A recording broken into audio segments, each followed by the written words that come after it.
you just released a song called Happy. Yes.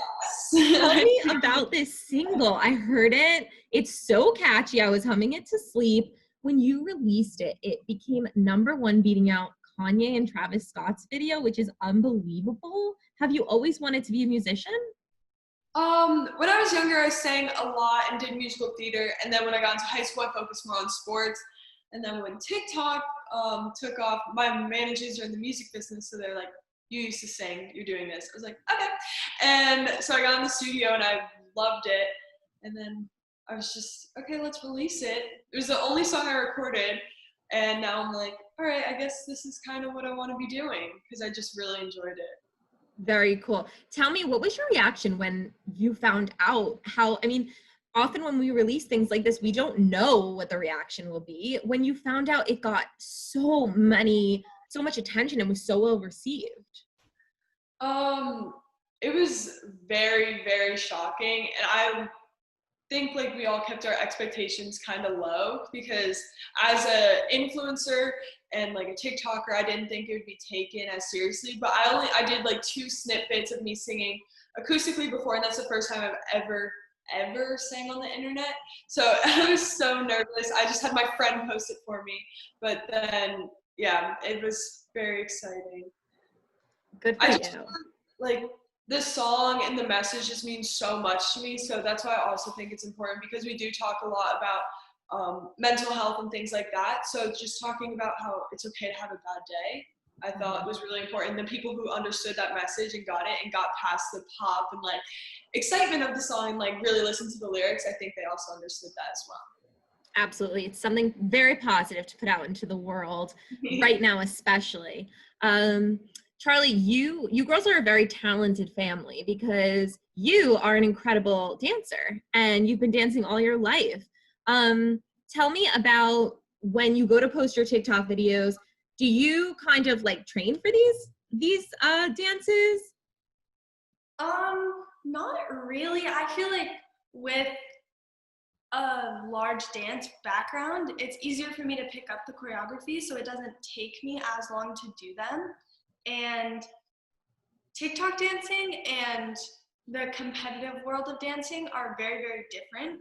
But what they have in common is it's something to do to have fun, and it's a fun app, as well as you can have so much fun in a dance class, which is what I really enjoy. But I feel like I just post because I would be doing that even if TikTok wasn't a thing. I've always posted me dancing. So I feel like this is just a fun way to do it, where I can express myself and be myself, but then again, do all of these trends that these people come up with. And it's really amazing. I really enjoy it. You guys, you're incredible. So it's great to watch. You girls with this huge following, of course, we all know, even with my like mini following, there are trolls and haters, and people just love to type mean things on the internet. Tell me, first of all, you girls decided to partner with UNICEF to raise awareness about anti-bullying. So why is it so important for you to stand up against that? And how do you girls deal with those comments? I think it's really important, just because words can hurt so much. And especially now, there's so many people, like TikTok is an app where so many people have blown up who are normal kids, and then going into this experience where they have so many people watching them, and so many like people that love them and people that hate them. And there's a lot of people who don't know how to deal with that. And I make sure, and I think Charli does too, that any new person we see who's coming up, we reach out to them and be like, we're here if you need anything. We've been in the position you've been in, and I'm telling you, it gets better. The hate slows down and things like that. So I think just reaching out to people and just telling them it's okay and you can't listen to it. It doesn't bother me at all anymore. I've gotten very good at it. I know other people, it still kind of hurts a little bit, but I'm like, they obviously are going through something where they need attention and help, and I'd rather be there for that person instead of fighting back with more hate. I'd be like, are you okay?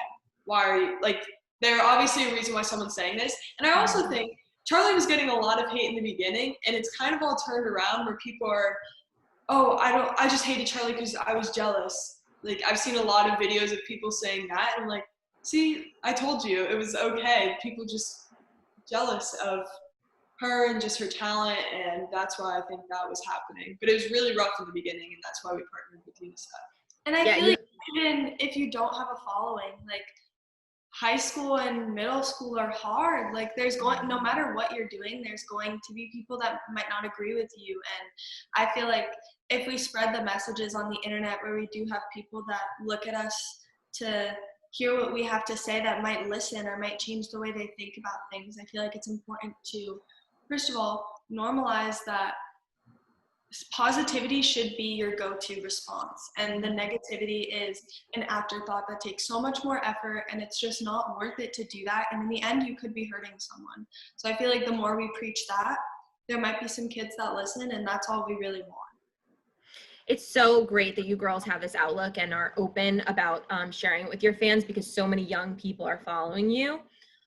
Similarly, girls are really open about social issues, which I think is so incredible. You've been so supportive to the BLM movement, and also informing your followers about taking COVID seriously. We know, not everyone agrees with these social issues. And so just tell me, like, did you have fear in taking those stances, or did it come naturally and you just wanted to be true to who you were? Well, obviously, the Black Lives Matter movement isn't up for discussion. It's not something controversial. It shouldn't be at all. But obviously, there are other issues and social issues that people have different opinions on, and we just want to try to put out the right message in any way we can, because we do have a lot of young people, and young fans will call you out if you're doing the wrong thing. So if we don't do it, someone else will, and we just want to do the best we can to spread positivity and the right messages. You seem like you guys are a very close-knit family. Your mom and dad are so cute, kind of like always in the background doing their thing. What is it about who you guys are that you think people relate to the most? I think the fact that we are normal teenagers and live normal teenager lives. Because, I mean, if you think about it, a little bit over a year ago, I wasn't even on TikTok. So, like, it's kind of like the fact that this can really just happen to anyone. Absolutely. How has life changed for you girls in this year? I mean, I imagine that now you are pretty much celebrities. Have you had some crazy fan encounters? Some crazy ones, but for the most part, it's pretty cool. I feel like it's mostly opportunities that are so new. Like working with Hollister, things like that. But I mean, our lives are pretty much the same, except just the opportunities. Right. Since you mentioned it, let's talk a little bit about your campaign with Hollister, which it's a big day for you guys because you announced it today. Yes. Tell me about what you love about Hollister and what kind of looks we are seeing in this campaign. So for me, I've definitely struggled with finding jeans that would fit me perfectly, like at the waist, everywhere.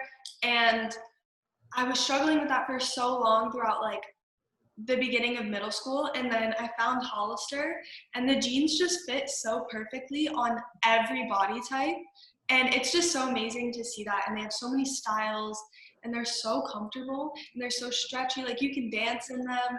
It's really an all around like great brand for all body types. And we got to try every style, so it really helped. Like we got to pick our favorites and things like that. So yeah, I mean, we've grown up shopping there, so working with them now is just so exciting. Like we would shop there before school every year, like back to school shopping, and now I'm like, oh my gosh, my face is like there. That's just so crazy. Same for me. I remember taking my grandma to Hollister, and she totally didn't understand like why, because it was like so different than that style. But I always needed my Hollister stuff, so I still shop there now. I feel like your girls' style is very like California cool. I know you're not from California, but how would you girls describe your style? Our style is definitely comfortable, relaxed, a little bit on like the side of just everyday clothes. Yeah. Very, like, well, we went to private school, I started going to private school halfway through high school, so I stopped buying clothes. So now I'm like, okay, I need to figure out what I'm doing. And that's why it's also cool, because like Hollister's like, well, do this, do this, do this. I'm like, okay, I guess I'll. And then it ended up being exactly what I wanted, but we stopped buying clothes for a very long time just because we wear uniforms and then hoodies, but. Yeah. Lastly, tell me, who do you girls look up to in the industry? Charli, I know that you are a big J-Lo fan. Yes, I'd say J-Lo is definitely my dance inspiration. I'd say I have a lot of people that inspire me to keep doing what I'm doing that have become mentors to me. I feel like James Charles on a lot of issues, like he's always there and he can be my go-to person. Same with Emma Chamberlain. She's always there to talk to me and help me through any issues that I'm dealing with. So there's so many people in the social media world that will really just have your back and help you through everything. And of course, J-Lo, because she is who I want to be one day. She's so talented and her performances are so amazing. She's amazing in herself. I love it. She's the queen. Dixie, how about you? Anybody that you look up to? I really look up to Billie Eilish. I just think how she was so young when she started music, and she's also very family oriented, which I love. And just she does like everything that I love, like talking about mental health in a way where people can relate to. I think is very important. So she's probably my number one.